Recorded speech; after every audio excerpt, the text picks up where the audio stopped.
આપ જે બ્રિજ જોઈ રહ્યા છો તે રેલ્લાવાડા નજીક આવેલો બ્રિજ છે, માજુમ બ્રિજ। વર્ષ 1982માં આ બ્રિજ બન્યો હોય અથવા તો લે ફાઉન્ડેશન થયું હોય તેવું પ્રાથમિક જાણકારી મળી રહી છે। તકતી લગાવવામાં આવેલી છે, તેના ઉપરથી કહી શકાય છે। ગંભીરપુરામાં જે ઘટના ઘટી ત્યારબાદ રાજ્યનું તંત્ર હરકતમાં આવ્યું છે।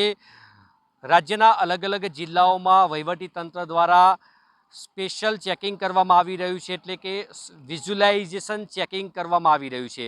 નરી આંખે જોઈ શકાય તે પ્રમાણે હાલ ઇન્સ્પેક્શન કરવામાં આવે છે, ત્યારબાદ ટેકનિકલી તેને જોશે અને ત્યારબાદ જે રિપોર્ટ આવે તેના ઉપરથી નક્કી કરાશે કે બ્રિજ અરવલ્લી જિલ્લાના કયા બ્રિજ છે એ ઉપયોગલાયક છે, બિનઉપયોગી છે। ખાસ કરીને વર્ષ દરમિયાન જે ઇન્સ્પેક્શન કરવામાં આવતા હોય છે બ્રિજના, તેમાં રેગ્યુલર ઇન્સ્પેક્શન એટલે કે રૂટીન ઇન્સ્પેક્શન હોય છે।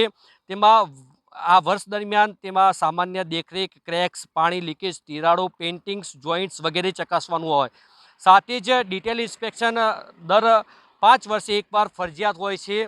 ત્યારબાદ ખાસ ઇન્સ્પેક્શન એટલે કે સ્પેશિયલ ઇન્સ્પેક્શન ઋતુ પ્રમાણે ચોમાસા જેવા ભૂકંપ આવ્યો હોય ત્યારે આવા સ્પેશિયલ ઇન્સ્પેક્શન થતા હોય છે। શું આ પ્રકારના ઇન્સ્પેક્શન આરએનબી વિભાગ દ્વારા કરવામાં આવે છે કે નહીં, તેના ઉપર પણ સવાલ ઉઠી રહ્યા છે। જય હિન્દ સાથે અંકિત ચૌહાણ, મેરા ગુજરાત, અરવલ્લી।